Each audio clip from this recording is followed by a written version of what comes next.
ஸ்படிகாவதம் ஆதாரம் சர்வ வித்யானாம் ஸ்ரீ லக்ஷ்மி ஐக்ரீவா முபாஸ்மகி. இப்போ ஜாதகத்தில் மாந்தி சம்பந்தமான தோஷங்கள் இருக்குது. மாந்தி கேரளாவில் மட்டும்தான் ஹேண்டில் பண்ணுறாங்கன்னு நினைக்காதீங்க. தமிழ்நாட்டிலையும் நிறைய பேர் இருக்கும். மாந்தியை வச்சு நிறைய விஷயங்கள் சொல்லலாம். மாந்தி ஒரு ராசியில் எப்படி அமைஞ்சிருக்கான், மாந்தி இறந்தவருடைய ஆசீர்வாதங்கள் எப்படி நடக்குது, இந்த விஷயங்கள்லாம் நிறைய இருக்கும். மாந்தி தோஷங்களை ஏற்படுத்துதுன்னு வச்சுங்களேன் ஒரு ஜாதகத்தில்.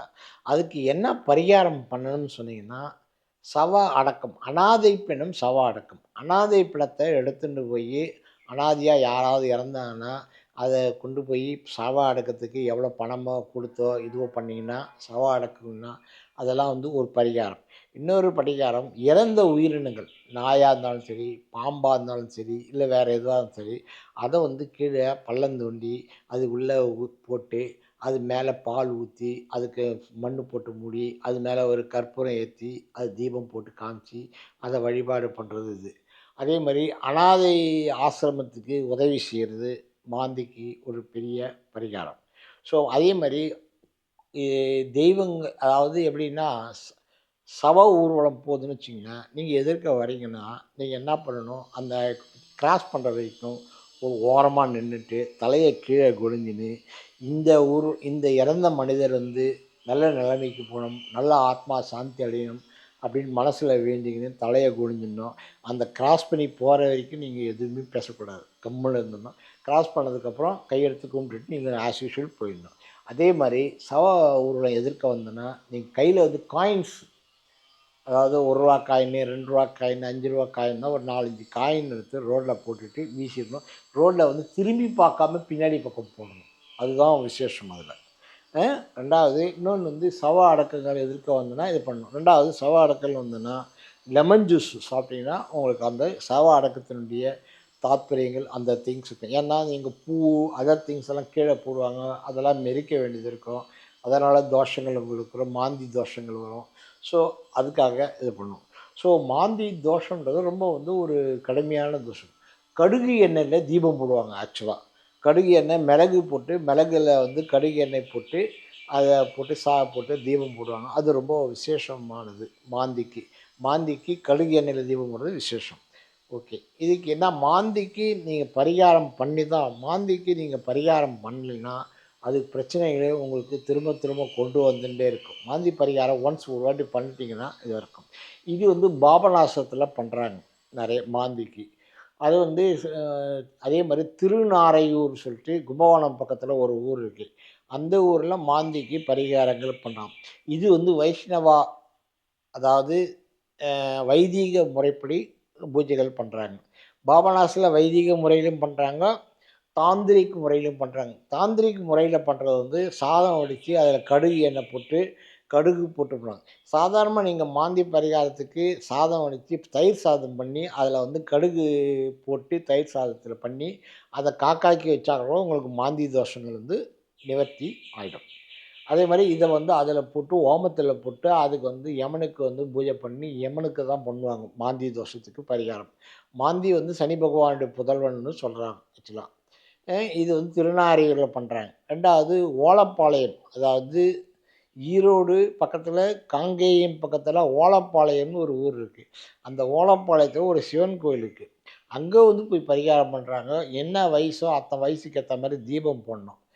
அந்த தீபத்தை போட்டு அந்த மாந்தி பரிகாரம் அந்த கோயில்லையே பண்ணுறாங்க. அது பண்ணிங்கன்னா உங்களுக்கு மாந்தி என்டையராக கிளியர் ஆகிடும்.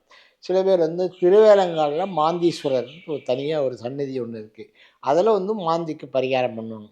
ஸோ அது கிளியர் ஆகிடும். அது நீங்கள் அது சனிக்கிழமை ராகு காலத்தில் பண்ணாங்க, ஒரு சனிக்கிழமையும் பண்ணோம். அது கிளியர். நமக்கு எது வசதியோ அது பண்ணும். ஆனால் தாந்திரிக முறையில் பண்ணக்கூடிய மாந்தி பரிகாரம் அனுபவத்தில் நல்லா வேலை செய்து நல்லா பண்ணுது. பாபநாசத்தில் பண்ணுறது, அடுத்து மாந்தீஸ்வரர் திருவேலங்காடில் பண்ணுறது, இது ரெண்டும் என்னுடைய அனுபவத்தில் நான் நிறைய பேருக்கு அனுப்பி சக்ஸஸ் ஆகிருக்கு. நான் கண்ணெதிர்க்க பார்த்துருக்கேன். மற்ற இடங்கள்லையும் பண்ணுறாங்க, எல்லாம் நடக்குது, எல்லாம் போயின்னு தான் இருக்குது. ஸோ மாந்திக்கு எவ்வளோ பரிகாரங்கள் இருந்தாலும் பேஸ் கடுகு எண்ணெய். அதே மாதிரி சில பேர் என்ன பண்ணுவாங்க, மாந்திக்கு சிவன் கோயிலில் பண்ணுவாங்க. சில பேருக்கு மாந்தீஸ்வரர் கோயிலையே கூட பண்ணுவாங்க. கடுகு இருக்கு இல்லையா? இந்த கடுகு என்ன பண்ணுவாங்க, கடுகு போட்டு பச்சை கற்பூரத்த அதில போட்டு தூள் பண்ணி போட்டு, அந்த கடுக போட்டு அத தீபம் போடுவாங்க. தீபம் போட்டு அது எரிஞ்சு அந்த கடுகு ஃபுல்லா நாசம் ஆயிடும். ஆச்சுன்னா அந்த மாந்தி இருக்கும். மாந்திக்கு வந்து சில பேர் வந்து ஜேஷ்டா தேவின்னு ஒண்ணு இருக்கு. அந்த ஜேஷ்டா தேவி வழிபாடு பண்ணீங்கன்னா, மாந்தியோட பரிகாரங்கள், மாந்தியோட திங்ஸ் வந்து என்டையரா கிளியர் ஆயிடும். ஜேஷ்டா தேவி பூஜைகள் வந்து சில கோயில்ல இருக்கு. எல்லா கோயில்லும் இல்ல. சில கோயில்ல ஜேஷ்டா தேவி இருக்கு. நீங்க அது எங்கெங்க இருக்குன்னு பாருங்க. எனக்கு தெரிஞ்சு இங்க வந்து செங்கல்பட்டுலேருந்து காஞ்சிபுரம் போற வழியில பாலூர், ஆத்தூர் பக்கத்தில முக்தீஸ்வரர் கோயில் இருக்கு. அங்க ஒரு ஜேஷ்டா தேவி இருக்கு. வெளிய 2, 3 இடத்துல இருக்கு. இந்த சைட்ல 2, 3 இடத்துல இருக்கு.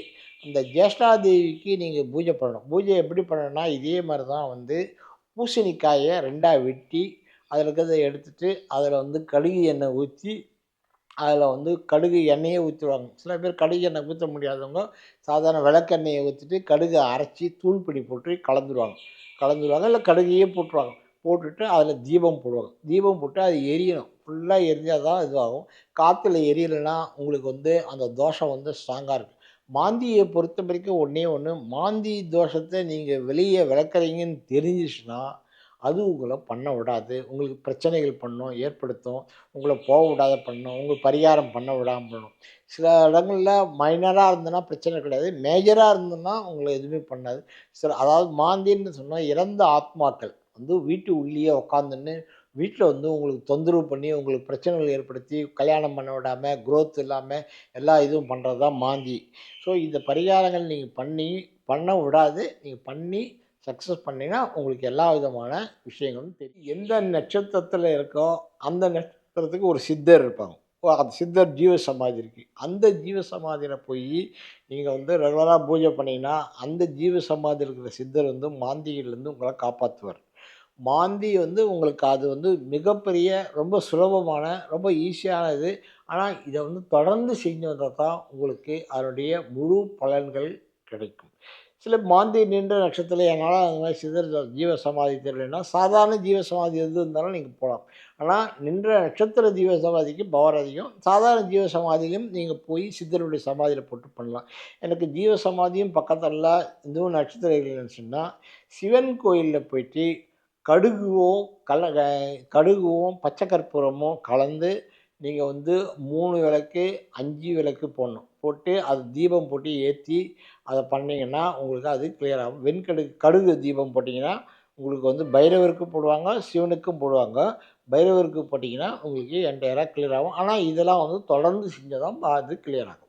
ஸோ மாந்தி பரிகாரம் மாந்தி இருந்ததுன்னா ஜாதகத்தில முன்னுக்கு வர முடியாது. நீங்க முதல்ல மாந்தி இருக்கான்னு பார்த்து, நீங்க கன்ஃபார்ம் பண்ணி மாந்தி செக் பண்ணிட்டு, அதுக்கப்புறம் நீங்க பூஜை பண்ணுங்க. அப்பதான் உங்களுக்கு உண்மையான பலன் கிடைக்கும்.